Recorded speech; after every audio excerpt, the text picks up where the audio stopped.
with us? So a couple things, Hillary. Do you want to wait a minute to see if more come on, or do you want me to start now? You can start. Okay. So Thank you. Thanks, everybody. Couple of announcements. We had a terrible storm here, and we lost the internet and power for 9 days. I got it back last night. About an hour ago, I went on local television, and they said there's a massive storm coming at 3 o'clock. So hopefully we'll be okay. But if I suddenly go blank, it has nothing to do with anything other than I've lost power. The other thing is I know I'm competing with Joe Biden right now, and that's not a good thing to be able to compete with, because their announcement is apparently their joint press conference is going on now. So set your DVRs, and hopefully I'll go back and watch that in about an hour. So what I wanted to do today is I want to tell you a few things. First of all, why I wrote the book. And I just want to know, I see two Susans and a Ronnie. Have you all read the book? Susan Stauber, have you read the book? I can't hear or see. She's frozen. She's frozen, okay. Yeah. Susan Johnson, I know you're on mute. Have you read the book? Nobody read the book yet. No. Nobody, okay. But I read the book. And Ronnie, you didn't read the book either? No. Okay. So the reason I asked that is I don't want to give away too much of the plot. But the reason why I wrote the book is I wanted to talk about what's actually going on today in the US. And if in fact I wrote about what's going on today and said it in today's time frame, then the people on the left would say I'm on the right, the people on the right would say I'm on the left, and all the talking heads would be involved with all the specific of what's going on today. I didn't want that at all. I wanted people to focus on the substance of what I was talking about. So I said it in an earlier time period, and the interesting thing is nobody has accused me of having a political agenda, and they just got into it and understand that it's a metaphor for what's going on today. So one question that everybody asks is, why did I pick 1952? And so I needed a period of time in the US when all the things that I wanted to talk about were going on in a way that was similar to now. And there was anti-Semitism, immigration issues, politics was as nasty as could be. It was an epidemic, a polio epidemic, major influence in the sports world. The sports world is being turned on its head. And there were a lot of shenanigans going on in big business. So I thought that was, in 1952, I searched for cities in the country in which all of these elements were there. And I found them in Boston in 1952. So in terms of politics, there was a Catholic, John Kennedy, very young man, running for the Senate against Henry Cabot Lodge Jr., who was the entrenched WASP. They would meet again 8 years later when Lodge ran with Nixon as vice president. A very vicious campaign. Although the specifics are different from what's going on today, the substance is really very much the same. A nasty, nasty campaign. Tremendous amount of anti-Semitism in Boston, where the WASPs were being pushed out and the Irish Catholics and the Italians and the Jews were trying to come into the political fore, and it was a tremendous conflict. It basically ended in the mid-60s in Boston when the sons and grandsons and daughters and granddaughters of the immigrants finally took over. But this was a terrible period for immigration. Different today from Hispanic and other kinds of immigration, but the issue was immigration. The epidemic was the polio epidemic. Now, I did not anticipate COVID, but it was related to AIDS. And so the tremendous polio epidemic. They started in the Northeast in 48, and there were bad ones in 48, 50, 52, and 54 were horrendous. Lots and lots of people died and got polio. In sports, the the Boston Braves, which people really don't remember, the Braves used to be in Boston. They were forced out because nobody went to see the games. And when they moved, it was the first time in over 50 years that any kind of a franchise had moved. And people were kind of shocked by it. I don't think they realized that baseball was a business. It wasn't just a sport. And so that's in the book as well. And the shenanigans that went on in big business and payoffs and bribery, which we see today, that was going on in Boston. It's probably going on in every city in 1952. But anyway, I could put the Jewish American experience in Boston in 52 and tell the story. And there were flashbacks. There are flashbacks to the early 1900s, and there are flashbacks to Kristallnacht. It's not a Holocaust story. Many people have written very nice books. The Pawnbroker is probably the best one who's ever been written about the Holocaust as fiction. But I wanted to talk about something that was very Jewish in Germany. And so I talked about Kristallnacht. And I had some of the Americans actually end up in November in Hamburg, in Germany, in 1938. And so that's a big part of the book as well. I also wanted to make sure that there was a real story here. It wasn't just a message. So there are many ways that you can that you can read the book. One is, if you just want to read it as a story, it's a narrative that goes on. And Hillary's read the book, so she can tell you about the narrative. But in addition to that, I wanted to talk about not only about what's going on in America today, but the Jewish experience. What happened after World War II? What changed, and what was Jewish life like in the early 1950s, and why it's not like that today? In an era in which 95 to 99% of Jews married within the faith, not happening today, where Jews were still precluded from going into certain industries. Now, there's very few that Jews are ineligible for. And the last thing is I wanted to make sure that it was literary. So it's not a summer read. It's a literary book with a lot of literary allusions in it. And that's very important to me. That's for me. That's how I write. All three of my books. This is the first. I'll tell you about the other two in a few minutes. So a little bit about how I went about doing this. I wrote it over a 3-year period. There were 24 drafts. The interesting thing was that the last draft, the one that is the book now, has only 2,000 words similar to the first draft, which was 124,000 words. So when I had it edited, believe me, it was edited, it was cut to shreds, and which is what I want, by the way. I don't want editors to tell me how wonderful my book is. I want editors to tell me what's wrong and how to improve it. And at the end of the day, where I thought the first draft was reasonably good, now I'm embarrassed by it. And no one's seen it other than the editor. But only 2,000 words out of it. It's a little over 1% of the book. And I'm very happy with that. By the way, the second book is 2 drafts. And the second book is 4 drafts, and the third book is just 2 drafts. I'll get into that in a second. The biggest critic I had was not my editor, was my wife, who has she reads everything that I write, the short stories, the plays, and the books. And she has she's very well qualified to do this, very sophisticated. And it's a great way. I'll bring her a chapter, and in one word or one little tick of the head, I'll know if I'm on the right track, because I'll put a chapter down, she'll read it, and I'll say, "What do you think?" And a lot of times she just went, "No." And I knew I had to go back and completely rewrite. And then obviously I get into it, well, what didn't you like about it and why? And her comments are usually pretty pressing. She knows what she's talking about.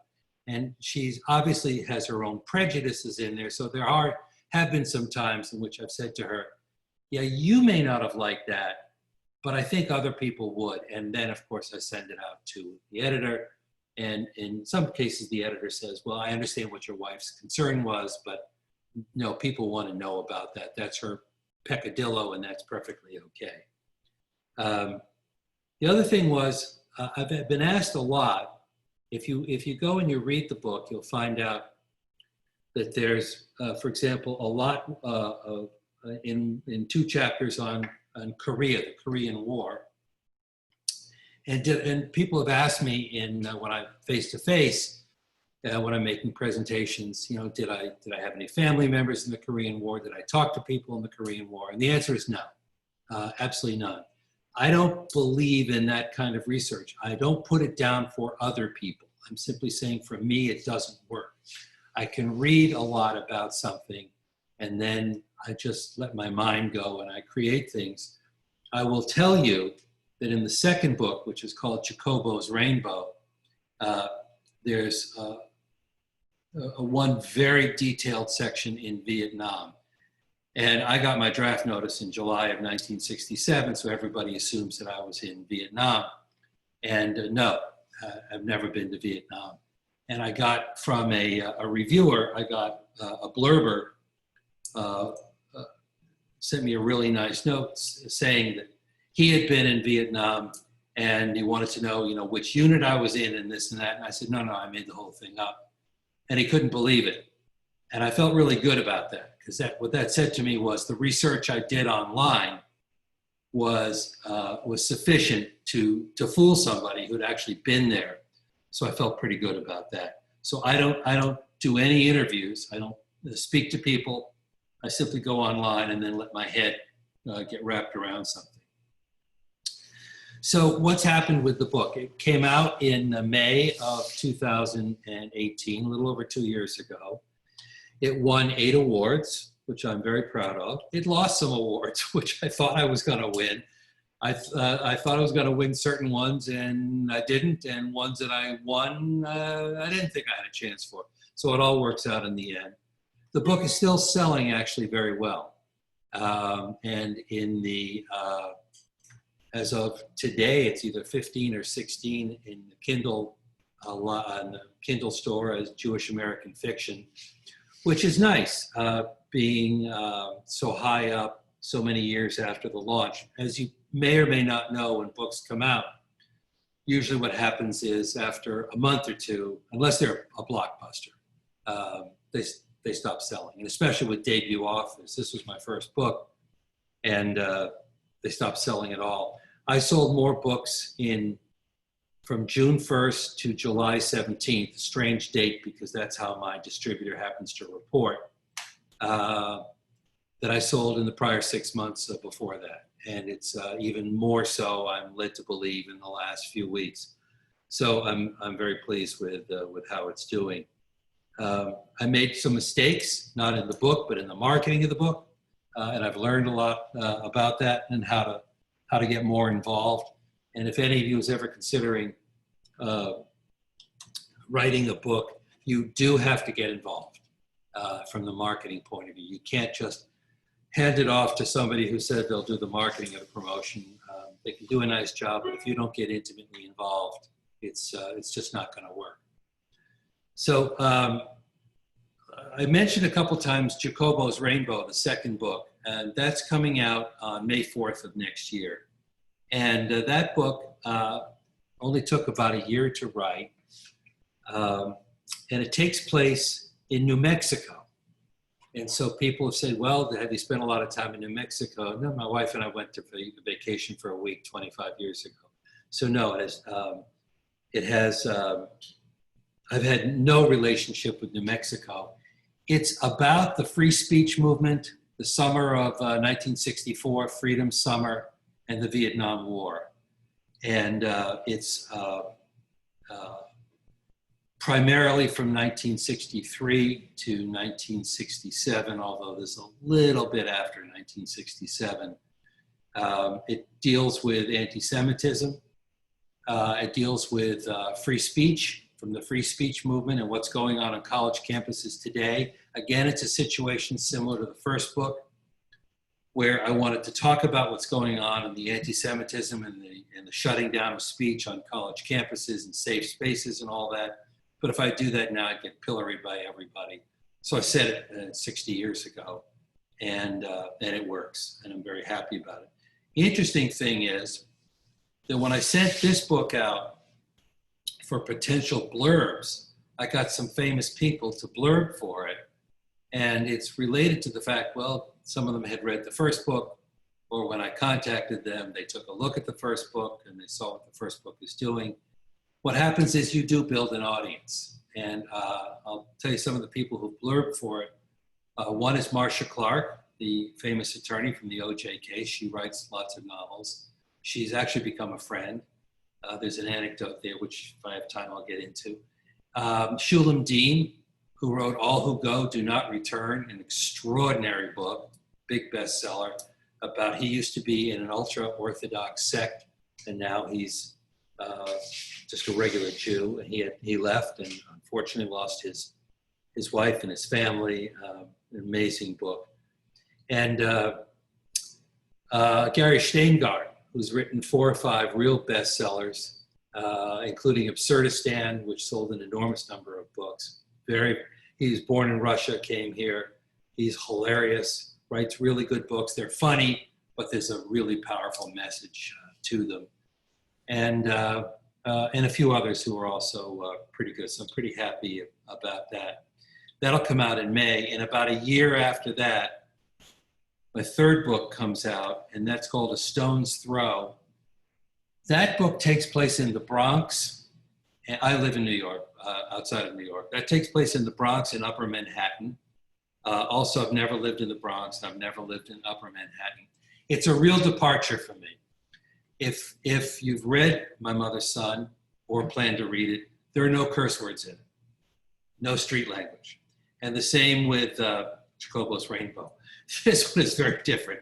It is set in the Bronx, and it's Italians and Jews. And I picked up the ear on how they actually speak. These are working class people, and it's loaded with curse words, but it's part of conversation, curse words. It's just how they speak, their cadence and what they talk about. And that book I'm actually pretty excited about because it's a big departure. So that's all I have to say about I usually try to do 15 minutes. It's 18 minutes. That's good. I'd like to read just 2 things and then open it up. The first is I got a lot of very nice compliments from reviews about how I describe people in the book. And I don't do a traditional description of people. He wore a pink shirt and wore this is how he wore his pants. I don't do that. I try to make the description of people integrated into the book. So I'm going to tell you one is a short one. It's about a guy called the Boxer. He's actually never named in the book. He's the Boxer because he is a boxer, but he's also the advance man for Congressman Kennedy, who's running for the Senate.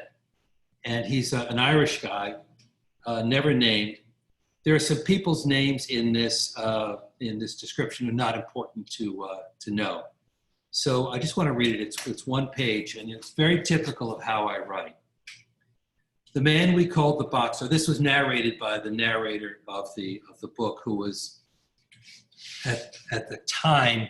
He's writing when he's my age now, in my 70s, but he was writing about a time when he was, a 12 or 13-year-old. The man we called the Boxer was a ramrod straight 6'4", weighing in at 200 pounds, and sculpted in his t-shirts with a Popeye-like chest and arms that stretched the fabric to the breaking point. But it wasn't just his physical presence. Sergeant Wilson's brass buttons and ribbons could barely contain his torso. Yet he didn't intimidate us, perhaps because the Marine uniform's symbolism gave off a comforting blanket of protection, much like that of the traffic cops on Kenmore Square, who'd make sure you didn't get swiped by a car when you pedaled across Commonwealth Avenue, past Beacon Street, and onto Brookline Avenue, where you had a straight shot through the fence to our home.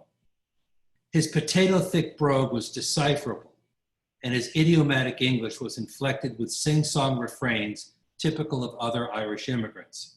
So that wasn't the cause for us to be wary.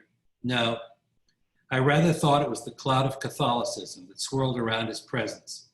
That combination of incense, holy water, flowers, oils, and candles, blended together in an aroma that attracts other believers with a sense of familiarity by creating an invisible shroud. And to this day, I'm not sure if it represents the boundaries to protect a community or a barrier for those others who don't share their faith. We were told that he tended Mass every morning, and we wondered if he made confessions on account of his manhandling foes, both in the ring and on the streets. We never knew of Moses O'Neill, Chief Stinkowski, Derby Kenervy, or Maroney ever attending church. They certainly never smelled as if they did. And truth be told, we never wondered if anyone thought we Jews had a particular odor, especially since we had Havdalah services on Saturdays when we lit candles, sipped wine, ate challah, and sniffed the spices that permeated our clothes and hair, a scent that marked our outsider status. So what you see I do is, yes, I described him, but I integrated him into the story. And when I first wrote it and I put those things about Catholics, I realized that some people would think it was going to be an anti-Catholic comment. It wasn't at all. Just trying to show, whether it was a barrier or not, is that kind of a smell. So I added that last thing about the Jews and about how we smell. So somebody asked me when I was in face-to-face, how did I come up with the idea of the smell? And when I was young, I was kind of a ringer on a Catholic basketball team in grade school. And we used to play in a church. And when I would walk into the gym, was in the church. And I would walk into the gym and there were all these smells. And I couldn't figure out what the smells were because they really weren't in the gym. They were wafting in. And one day, I must have been 12 or 13 or 14, I asked somebody, where are these smells coming from? And they took me in and they showed me the candles and all these, and the incense and the flowers and all that. And so, yes, that memory triggered the writing of the boxer, who's one of my favorite characters in the book. He becomes very important in the book. There's another one that I'd like to read. And the question is, I have a question for everybody, and you can, I actually am not seeing anybody other than Susan, but have any of you ever heard of Gene Shepherd, who used to be on the radio in the 50s and 60s and 70s? I used to listen to Gene Shepherd every night on the radio. And he had if you don't know him, he had a program that went on for 2 hours. And Gene was from Hammond, Indiana. And he talked about growing up in the Depression in the 30s. And he had his cast of characters, his brother Randy and his friends, and his father, who was never named, the old man, and his mother was the old lady.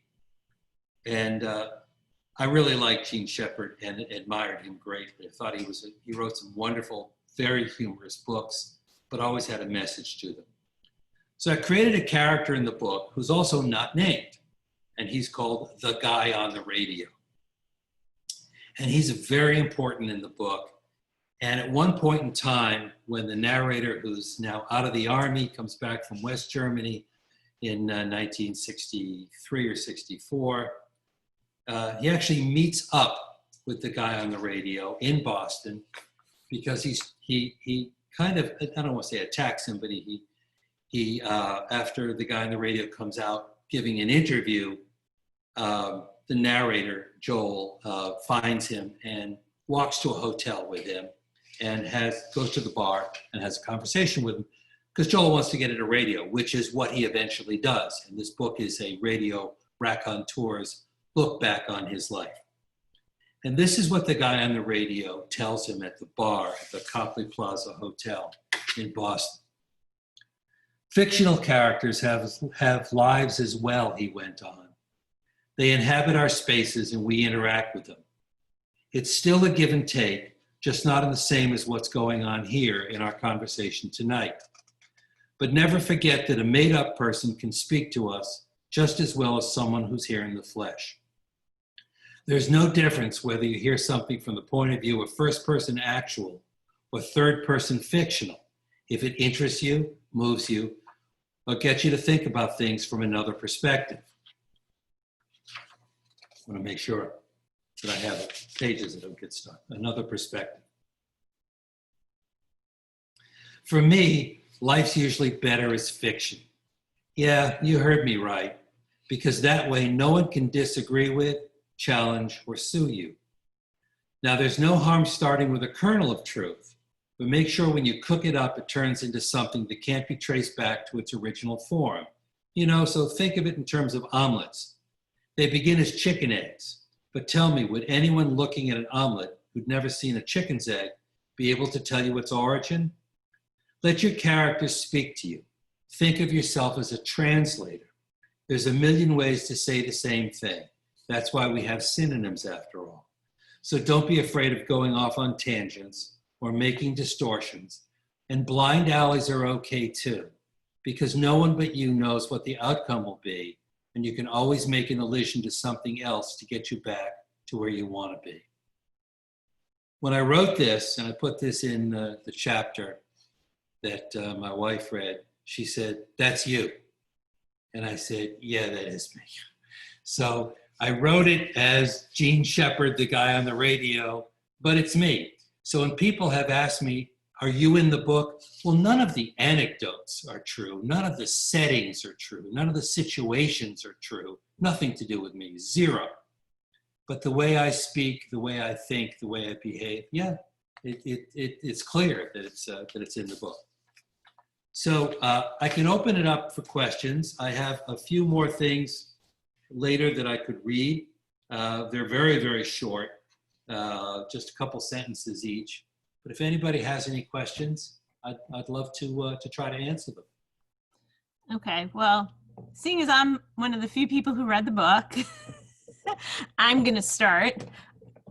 I was thinking to myself the whole time I was reading this book, if this is true, if this is real, oh my goodness, like how could this possibly all have happened without, giving anything away at the end? So this is all from your imagination. There's no truth to it at all.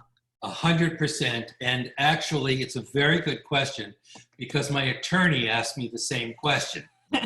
And he said to me, could you get sued? He always asked me.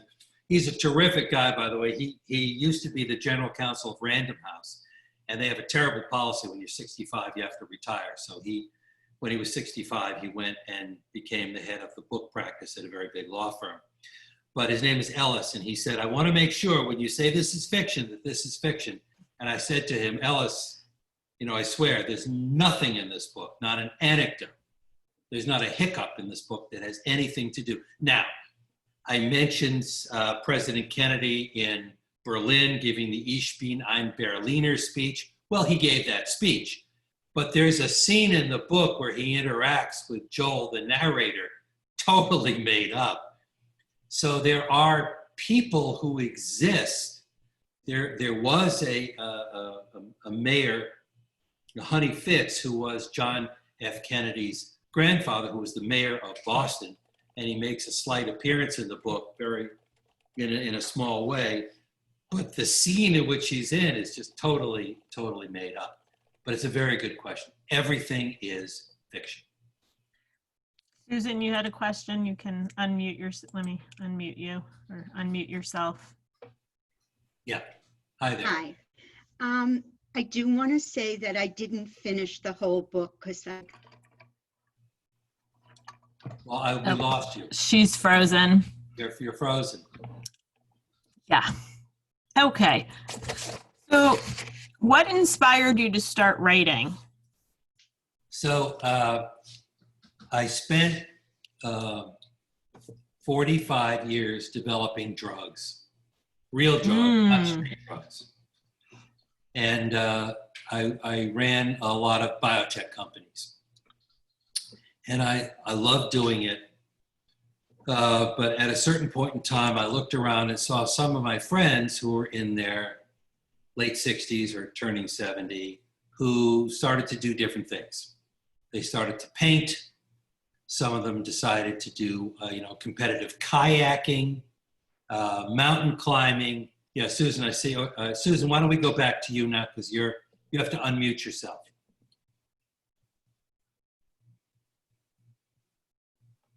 There you go. Sorry, my screen froze.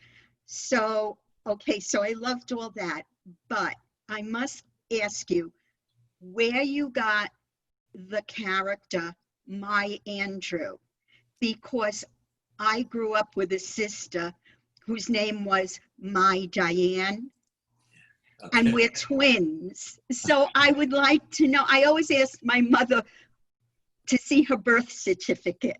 Okay, so that's a really cute question. So my wife worked in a law firm in which one of the partners never shut up about her son, Alan. And it was always my Alan this, my Alan that.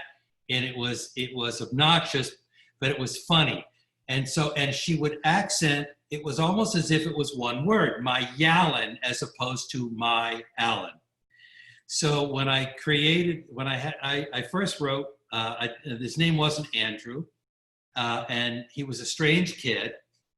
And I decided to make him a little more strange. And suddenly one day it just hit me. I said, I'll call him my Alan, but I couldn't call him my Alan because if the mother read the book, she'd say, uh-oh. So I called him my Andrew. And it was just funny. That's all it was. I enjoyed it. And it has no symbolism other than it made my wife and me laugh. So I was, you were answering how you got the idea. So over the years, when I was in the drug business, I wrote a lot of business plans, and I was able to raise an enormous amount of money for my companies. And people would say, "Gee, these are terrific business plans. You write deductively, logically. Sometimes I would make not jokes, but I use them with a sense of humor, because investors all day long, they see these same kinds of presentations and it's kind of boring. So I threw some things in with humor. And when I would make the physical presentation to them, it was always fun and entertaining. And it was, even if I had slides, they were just in the background. I'd never read from a slide. And so a couple of my friends said, why don't you take a shot at writing something? And I said, you mean nonfiction? Write a book about the biotech industry? I have no interest in doing that. And they said no. And my wife really encouraged me to write fiction. And so I tried it. I also wrote a play, and very hard to get plays staged now. I've had a reading and it's gone quite well because I enjoy the dialogue very, very much. And the more I got into it, the more I liked it. And the more I spent time doing it. And my kids, are in their 40s, so they're long gone out of the house. And so I have a lot of quiet time. And I'm fully retired with an asterisk. I help a couple of friends who are CEOs of biotech companies. Excuse me, I help them, but in an advisory capacity. I'm not on the board. I don't want anything else to do with it. By the way, the kinds of things, this is very interesting, the kinds of things that I developed as drugs, hopefully, and I'm sure none of you have ever heard of them, they're all rare diseases, mostly pediatric, mostly, unfortunately, children will die if they don't get drug. A couple of adult diseases, but they're all orphans, where there can only be 1,000 people in the whole country that have a particular disease. So that's what I specialized in, very, very narrow. I didn't do anything with hypertension, arthritis, or diabetes, anything like that. But there is an analogy. I only write about the American Jewish experience. I have no interest. It's not that I put anything down outside of that. I just don't have an interest in doing that. I want to concentrate. So all three of my books are narrowly defined in that area.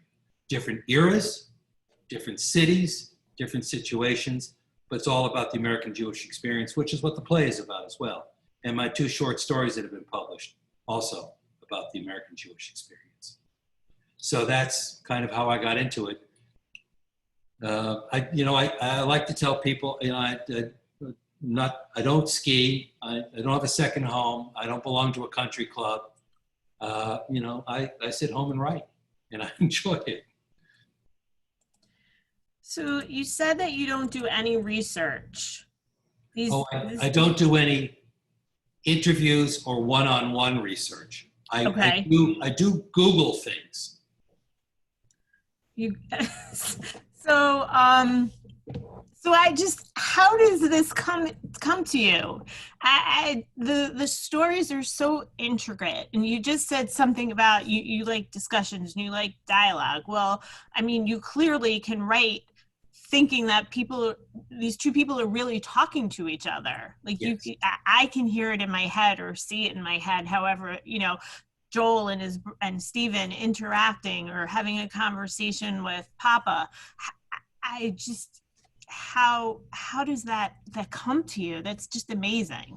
So it's very interesting. One of my really good friends is an oral surgeon, and I'd say about 10 years ago, he had the same kind of epiphany that I did, and thinking about retiring. By the way, he's doing the same thing now. He advises some people in the city. 1 day a week he volunteers. But he took up painting. And he had no idea if he's really good. And I asked him the same question you just asked me. I said, Art, one day you sat down, you bought some pencils or pens or paint and paper, and my God, what he does. I mean, it's extraordinary. He's really impressive. And I said, how did you do it? And he said, I don't know. He said, he actually went out and he bought a small keyboard first. And he said, he was terrible at music. So he got rid of the keyboard. He thought he was going to do that. I thought he was going to write. He said, I can't write. He said, I'll try painting. So the answer is, I don't know. It's just something that I seemed to have had an affinity for, and I had an ear for. And so I can get into people's heads and imagine conversations. By the way, that's a trick when you write.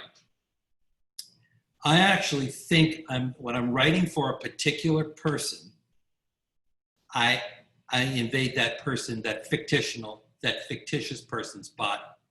So I'll tell you the hardest thing for me to do in the book. There are 24 entries in a diary by a woman. That was by far the most difficult thing for me to do. Obviously, I'm not a woman. And my wife was a little skeptical when I told her I was going to do that. And I said, you have every right to be skeptical.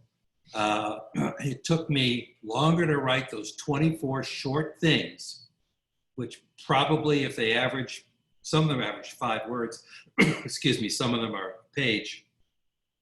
I don't know, maybe there are 1,000 words in total, 800. It's like nothing. That took me longer than anything else. Because if it weren't legitimate, all of you, and by the way, true, 80% of literary fiction is bought by women. Now, some of those may be for their spouses or special friends, but it's usually, however, for themselves. Another fact, 50% of Jewish women buy 80% of all literary fiction. 50% of Jewish women. So what are there? 3 million Jewish women in the US? And half of them are, kids. So 1.5 million Jewish women buy 50% of all fiction, all literary fiction. So that was very, very hard to do. And I each time I would write something, I would say to Anne, is this how you would say it? Does this ring true? And for the most part, it did, which made me feel good. I could not, however, write a book with the main character, carrying 60% of the narrative being a woman. I don't think I could do that. Nor could I do it for an African American. I don't think I could do that.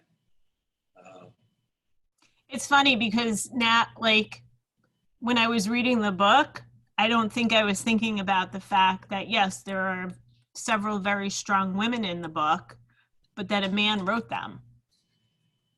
So one thing that I asked Hillary beforehand, and I know there's only three of you who are seeing this, the others are not on, but there's a woman on the cover, and I don't know if you can notice it, but right here, it looks like there's a stain on the cover. It's a shadow.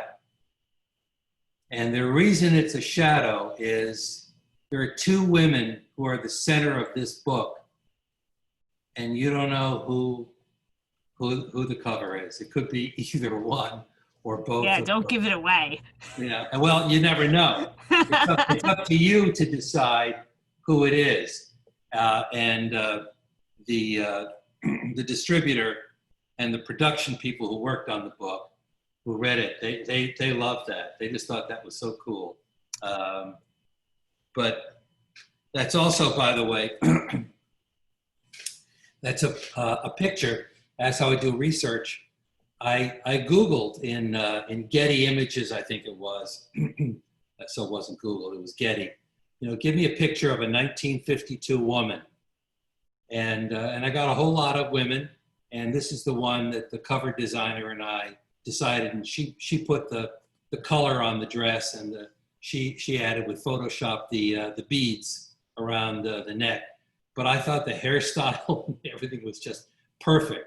And it was really a woman from 1952. Is there a particular idea or a point that you're hoping that a reader will gain from the book? Yeah, I want them to go away and say that, you know, the French expression, plus ça change, plus c'est la même chose. The more something changes, the more it stays the same. That what we're going through now can be seen as horrific in many cases with, I don't want to get into it, I'm not going to talk about the politics, but that there's so much going on today which is unsettling, and yet it's always been here. And if in fact you read what was going on with Andrew Johnson in the 1860s, with the impeachment and with his obvious racism, and with the country split between the radical Republicans and the Democrats.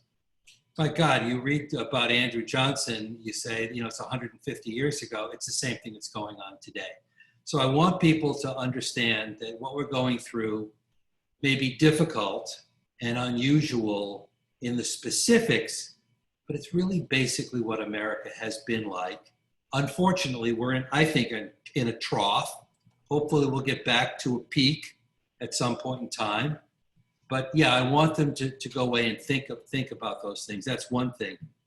I also want people who are not Jewish to understand how difficult it really was to be a Jew in this country. And I know that there are a lot of people who think that, well, I'll give you this anecdote. You may or may not know what a mall intercept is in market research. A mall intercept is literally somebody walking around with a clipboard at a mall and randomly selecting people and asking them a question and taking down some demographics. Are you a man? Are you a woman? Or approximately your age, you know, religion, whatever it is. Where do you live? That kind of thing. And they usually ask them one question.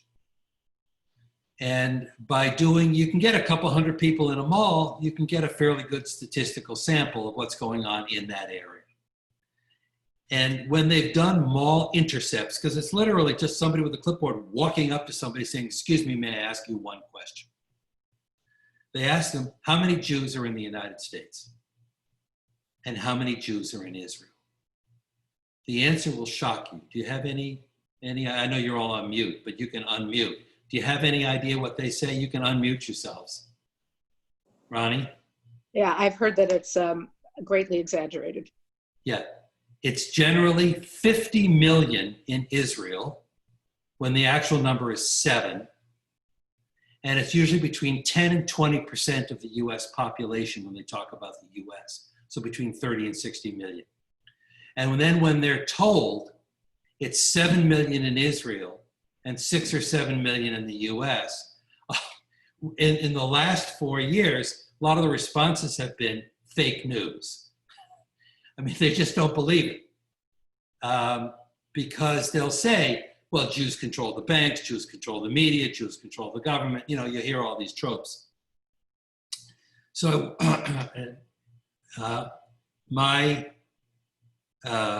grandparents, one was, they were both born in the US, interestingly enough, on one side. Actually, one of them was born in Vermont, strangely, in the 1890s. But they were clearly discriminated against in terms of housing. They couldn't live in certain apartment buildings. Just couldn't. They also could never get a mortgage. And that's in the book too. Near the end of the book, there's a scene in which the grandfather talks about that. And so a lot of people think, well, Jews have it made. Well, yes and no. There's still a lot of anti-Semitism. Now they cloak it as anti-Zionism.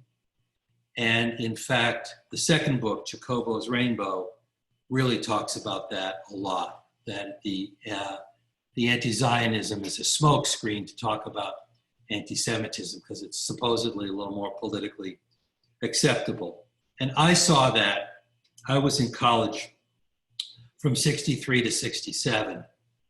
And right when I graduated in June of 67, I graduated, I think, on the 10th or the 11th of June.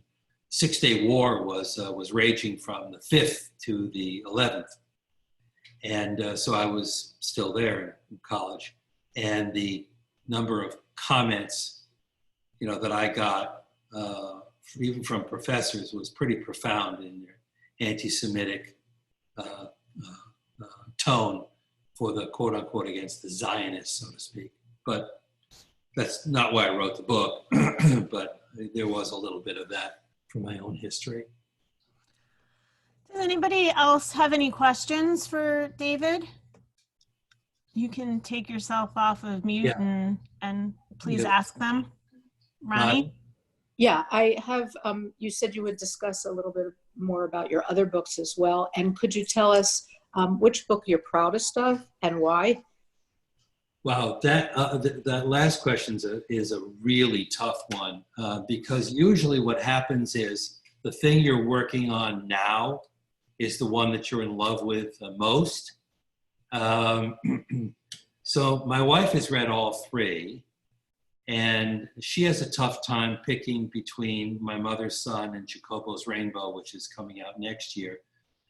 We're still editing the third one, A Stone's Throw. So right now I'm in love with A Stone's Throw because I haven't quite, it's finished, but it's finished where I know it's going to be slightly changed in an editing form. Because it's so different, completely different from me. And so I like that a lot. But I have 3 sons and I have 3 grandsons. We don't have any double X chromosomes in our family. And I love them all equally. So it's very hard for me to say which book I like better. In fact, I can't. I do like them all. I have said, though, to people, for example, I reread the book over the weekend, My Mother's Son. I do it every time before I have a presentation, even though I wrote the book. And there are times I'm reading the page and I'll go, I don't know, what's happening on the next page? How does he get out of this situation? What's going on? And so I forget. So I'm constantly reminded about what's going on. I do think Jacobo's Rainbow, because it deals with speech on college campuses and the Vietnam War, I think that's going to spark a whole lot of discussion. And I hope it does. There's also something which I can't reveal because it's a huge reveal in that book. There's a big reveal in My Mother's Son, which I don't want to talk about, but it's even bigger in the other book. So I don't want to talk about that, but that's something I'm very proud of. there's not that much of a reveal in A Stone's Throw. It's just a different book. That's all I can say. That's a really So my plan is to stay on top of when the book actually gets released, and maybe by then we'll be able to have you come live in person I'd and love talk to us and instead of Zoom. So David, thank you so much for your time. Susan may have a question. You have one more question, Susan? You have to go on mute, off mute. You mentioned that your grandparents couldn't move into buildings because they were Jewish. Yeah. My grandparents, my maternal grandparents, must have been very brave. They moved into Washington Heights in Manhattan when Jews weren't allowed Right. to move there, blocks away from Yeshiva University. Yeah.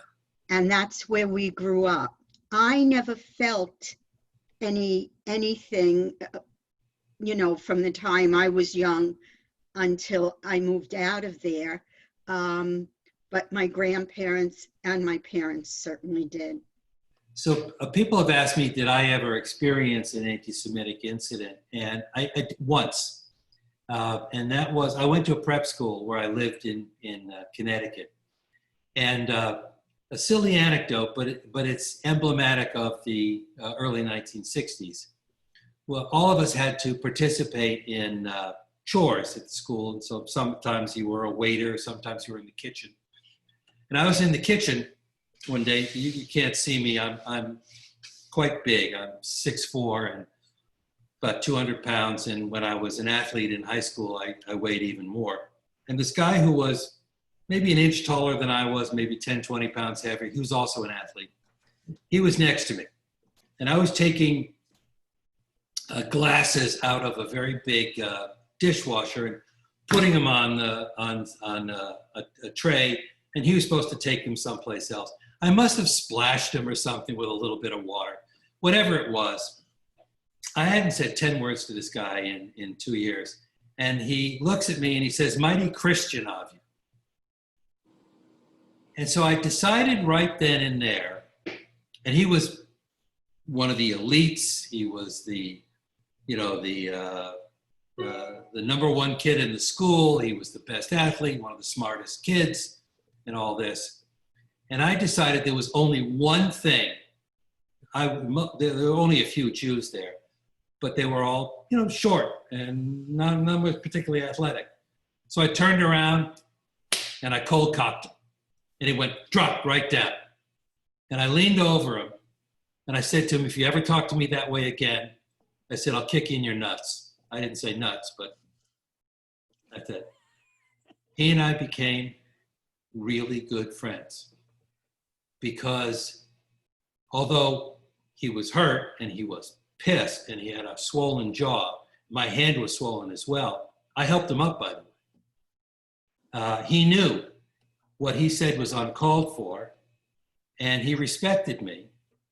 And we were co-captain of a team that year. And I liked him very much. But the word got around the school very quickly. Don't mess with me. And I never had problem after that. My roommate did, who was one of the only other Jews, but I never had a problem with that. But, I had the advantage of being very big.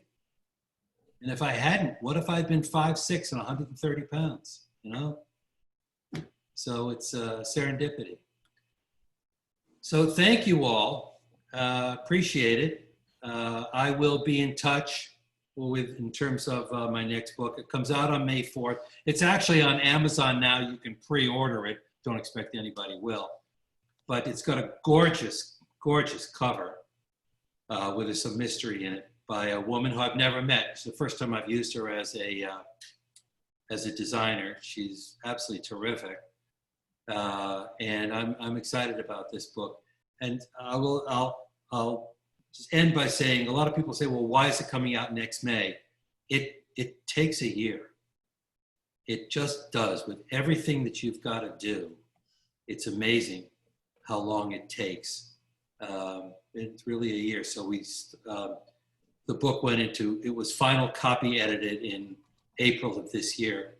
It's coming out May 4th of next year. I mean, we could maybe push it up, get it out a week early, but it does take a year. So thank you again. Fantastic. Thank you so much, Appreciate David. it. We really appreciate it. Please visit jccchicago.org. We have quite a few more author discussions coming up in the next few weeks. We've got some film discussions coming up.